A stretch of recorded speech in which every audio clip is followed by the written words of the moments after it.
Today, as an Iranian woman, I'm here. And I'm not going to tell my story to you. I'm going to tell the story of Iran to you.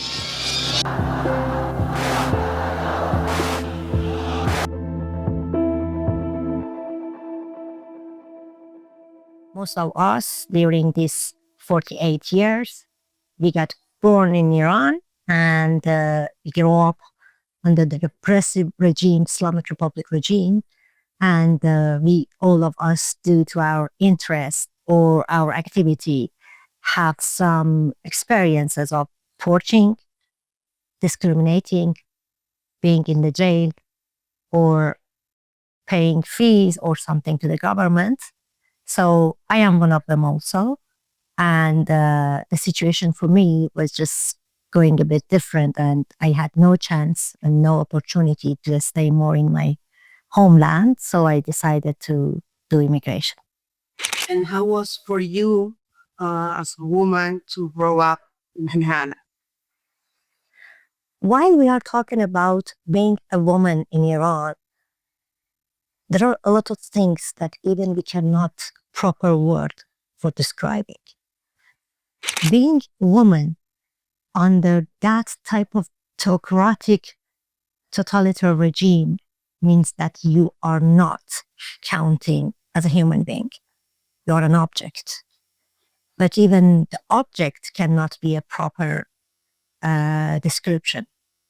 They can do anything with anyone, no matter you are a woman, man, child, animal, land, anything.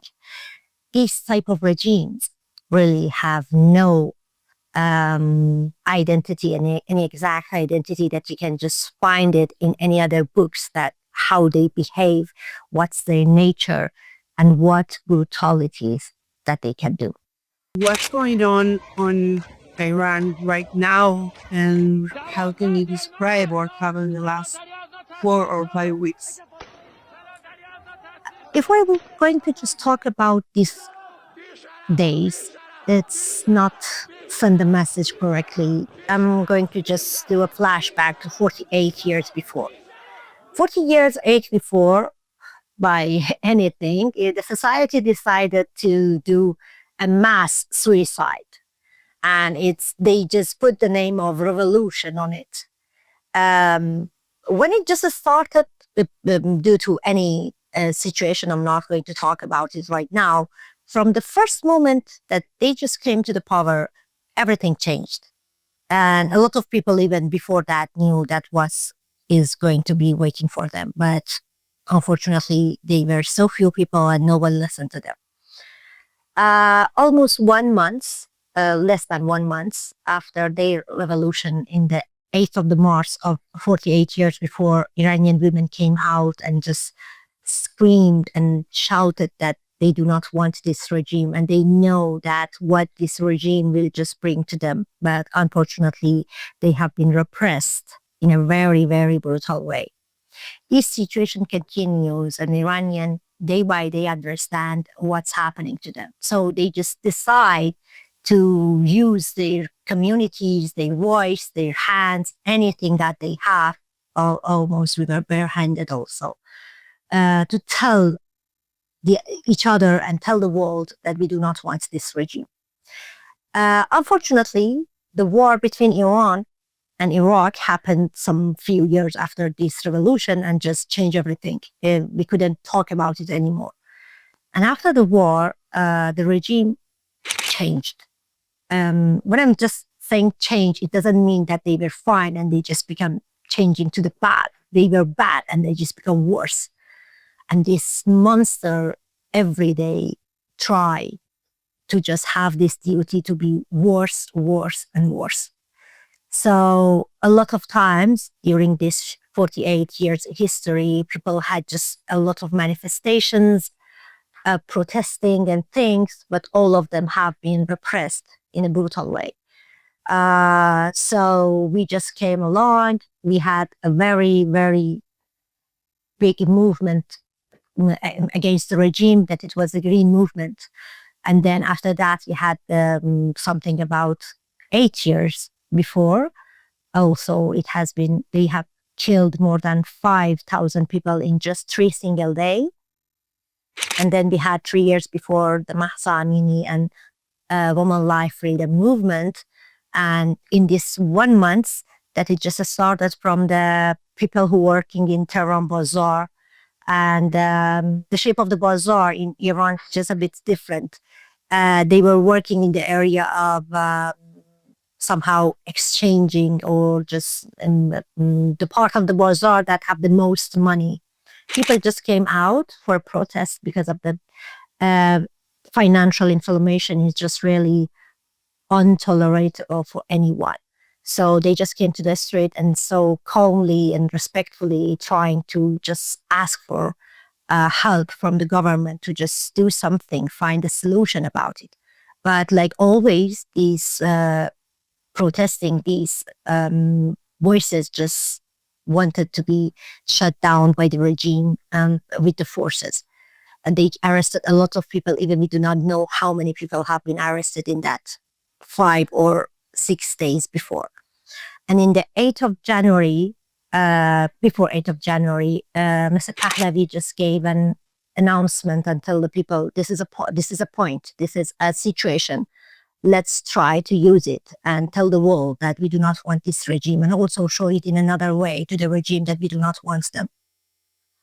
So a lot of people try to get together and come out and be united. A lot of people came to the streets at night, and in that 2 days, 8 and 9 of January, the regime just brutally killed people all around Iran, and this amount of dead people that just goes out revealed on the media, it's just about 40,000 or 50,000. It's just a very, very small share of that. There are still a lot of people that families are searching for them, thousands of people, and they don't know where they are. A lot of people that they are arrested and families don't know that they are alive or not, or even the real number of those people also is unclear.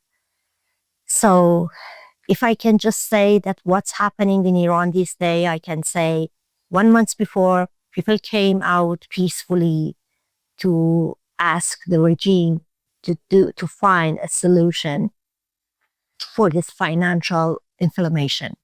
But again, regime decided to kill people, and they killed thousands of people in less than 3 days. We hear also that when someone finds their loved ones and they want to recover the body, they are asked for money. Means they're asked on that. There is a custom in the Islamic Republic regime that when they kill you or any of your beloved person, they ask the family to just pay a fee, and its name is the price of the bullet.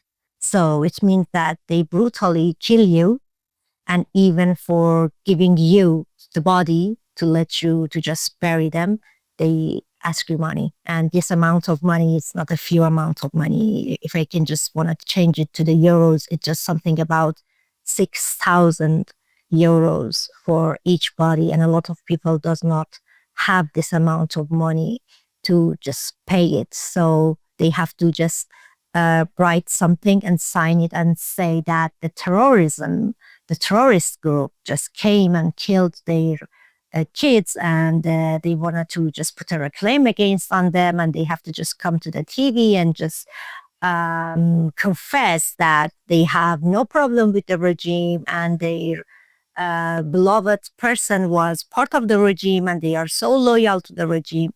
If they do not do that, even it's not about it that they will not have the body of their beloved to just bury that. The regime will arrest them also if they do not say such a thing, and they will lose every other thing that they have. 17 years that the regime learned it, that when they wanted to start killing people in silent, doing a massacre, they cut the internet. They do it for the first time, I suppose, in 17 years before in the Green Movement. We didn't, even they just cut the SMS. We couldn't even send the SMS to each other. And after that, they just continued whatever they wanted to, just mass murdering people in the streets. This time also, they just did that. And even they just cut this time the landed phones also. And they cut everything, even the radios. And what's going on in hospitals with injured people?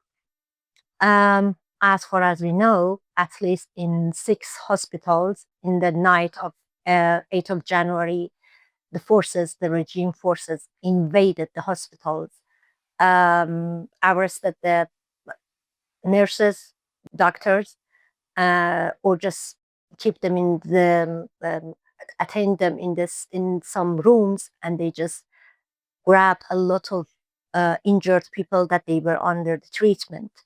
A lot of them have been headshot directly in the hospital, and a lot of other them they have been headshot in the way that they were just taking them to their centers. There are a lot of evidences, a lot of videos that shows you that people are with the tubes or with the cardiography patches in their chest. They are dead. They are in the dead packs with these things, and it's just a real evidence that they just killed people while they were under the treatment. And how can you describe the coverage of the media about Iran? Explaining about or describing the coverage, I suppose why we can describe something that something exists. When something does not exist, we cannot talk about it. I can say that in comparing with the situation that happened, the amount of media take care about it is nothing. I remember that a lot of newspapers, a lot of broadcasting, a lot of news agencies having 2 pages articles about marshmallow or about making a new recipe, or just talking about where you have to go for your summer vacation. And they didn't even talk about these 40,000 people that have been brutally dead, at least. And so I cannot say I can describe the coverage of the media. I can just say, in my opinion, the world just gets silent. The world just close their eyes. The world just take their ear, and they didn't want intentionally to talk about Iran. Why they didn't want to do that? There are some things to mention, but the point is that they really didn't pay. They didn't really consider it. And why do you think they did that? They're doing that. I suppose this time was a very, very real situation for all the world to take the pose about the humanity. It was an exam that the world shows really that are they really caring about human rights, or it's just a show? And I suppose a lot of people, millions of people, have failed in this test. It was the first time that the world could see that it's not about the history of World War I or World War II, that you just hearing something and you just feel sorry or doing something. It's about it that it just happened in front of your eyes in the 21st century, in the age of the artificial intelligence, in the age of the news, and you knew exactly what's going on in Iran, and you intentionally didn't pay attention to it. A lot of people just didn't pay attention because they felt that those people have been dead, are just killed by the other foreign countries like Israel, but it wasn't like that. The Islamic Republic regime killed all those people in the streets. Not Israel, not United States, not any other country. The Islamic regime directly killed people in the streets of Iran. For me, human rights is not optional. If I'm sad that a kid is dead, I'm sad that a kid is dead. For me, it's not important that this kid is just from Syria, from Lebanon, for Gaza, for Israel, from Iran, from Australia, from United States, or from Amazon even. For me, it's just important that a kid is dead, just like that. But unfortunately, for a lot of people, it's important the nation and the ethnics of those people that are dead. So when someone is dead, the first question they will ask, so sorry, what's your name? Where do you come from? And things like that. So when it become like that, it's important for them to just be worry and sorry or just doing an action just for specific groups of people, not all the human beings. So fortunately, I do not understand them. And so I suppose if I'm going to talk about Gaza, I have to also talk about Rwanda, Uganda, Sudan, Syria, Afghanistan, Iran, and all other places of the world. But when I'm just caring or just I'm talking about Palestine or Gaza or somewhere else, you have to just name myself. I am only Palestinian rights. I cannot say I'm a human rights defender. I have to just say I'm Palestinians' rights defender. So this is the point that I suppose the world has to start it, because it will be really clear that while we are talking, for example, I will not expect you any reaction while you are a Palestinian rights defender to just be worried or to just be sad about that brutal bloodshed that they just do it in 7th of October in south of Israel. So I suppose people have to be more courage to talk about their ideas. What's going on now on Iran? It's a genocide.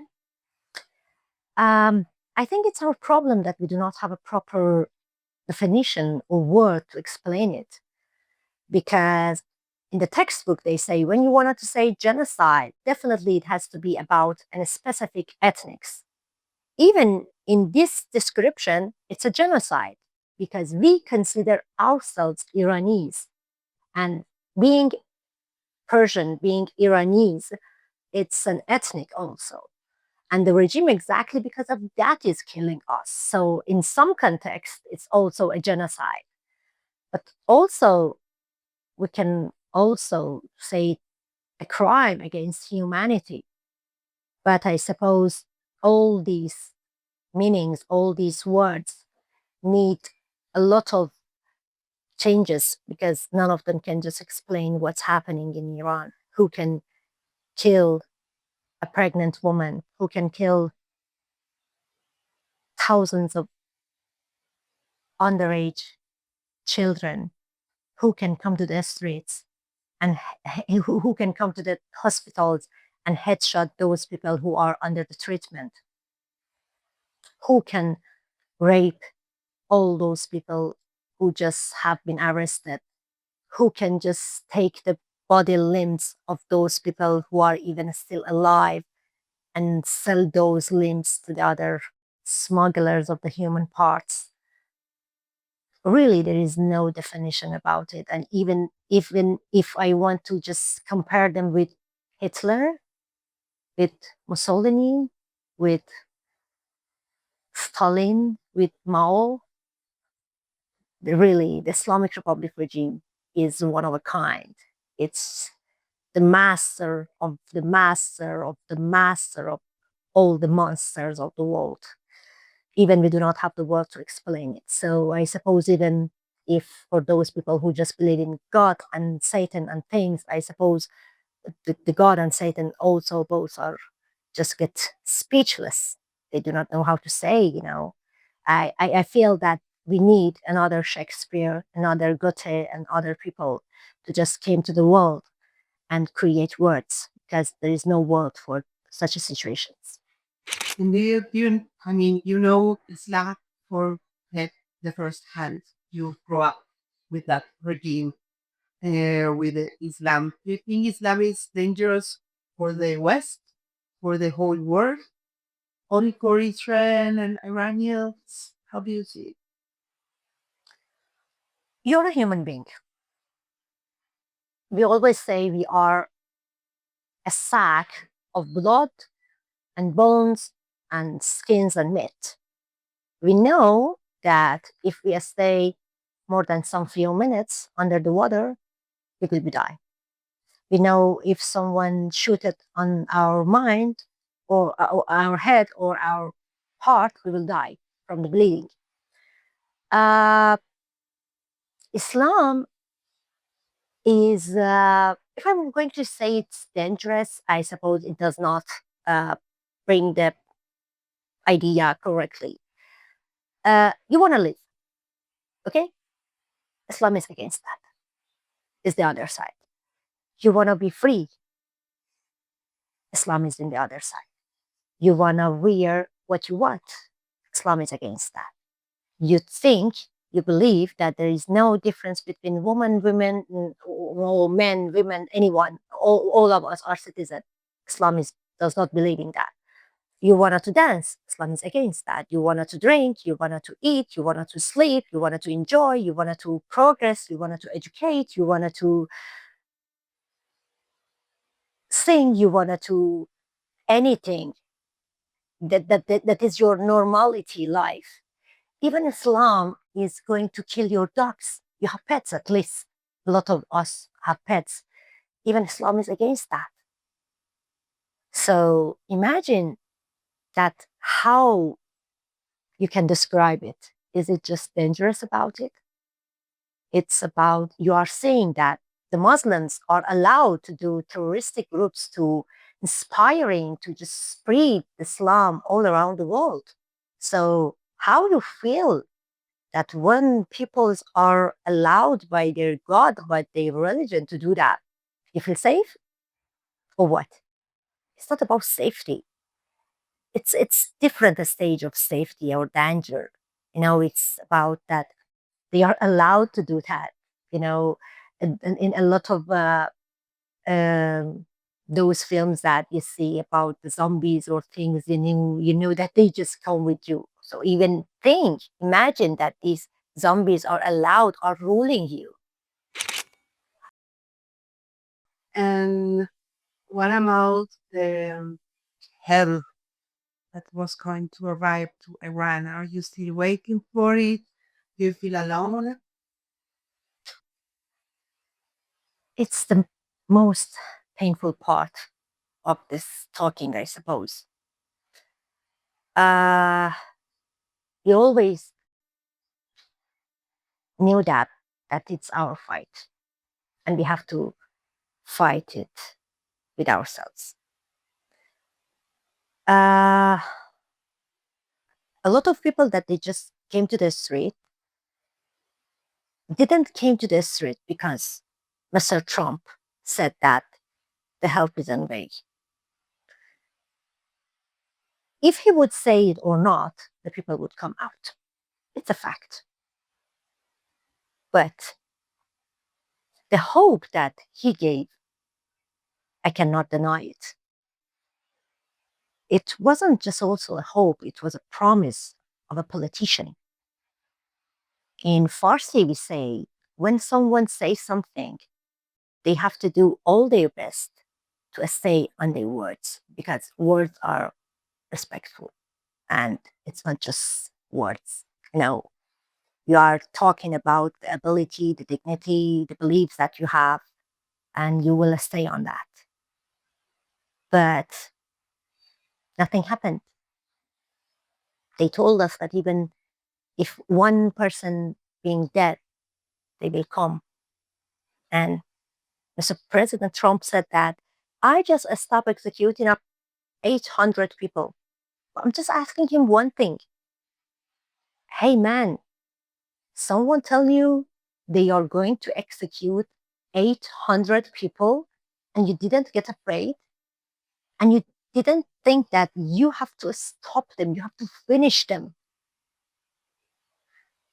So when someone tell you that I wanted to execute 800 people, it didn't came to your mind, man, that it's not just a number. It's not just talking about the boxes. They are talking about 800 souls, that they are from 800 families, that at least thousands of people will be crying for them. You didn't think about it. It didn't came to your mind. And why you think when they just tell you, I will not kill, I will not execute 800 people, why didn't came to your mind that, okay, in the second part of the sentence, they will say, but I didn't tell you I will not execute 799%, because they do that. They killed people in the attending center. They just killed people in the police stations. They killed people in the hospitals. They killed people in their own homes. They killed people in the streets, in wherever they find them. Yeah, maybe they just stop some numbers of executions, but they didn't stop killing people, because there are millions of ways to kill people, and execution is just one of them. And you believe them. You believe those people who are beyond monsters. You believe those people who are part of the most terroristic and most brutal actions all around the world. You believe them. How you can believe them? If a wolf came to you and tell you, okay, I'm not going to eat you, will you believe it? Okay. The consequences will come also. Islamic Republic regime, maybe they can finish us. Okay. But after they finish with us, they will come to the wall. They will not stop. It's exactly like the dead army in Game of Thrones. And in that time, okay, I can just say that I wish you luck to just coping with them. Because in that time, it's not just about the Islamic Republic regime. They will come with all their proxy groups, all those alliances that they are living in your countries, and they just become big communities. So Islamic Republic regime is not our internal issue. It's just the world issue. It's just the world peace problem. It's not just about the Middle East. It's not about Israel. Okay, you can hate Israel. You can hate all the world. It's up to you. You can think that Iranian people are idiot and they think that United States is their friend, but they are idiot. The United States will come for their oil. But just for your information, I wanted to say our oil, our petroleum, it just have been pre-sold for 25 years to China. There's nothing remaining for us, so don't worry about the share of the United States, because there is nothing remaining for them.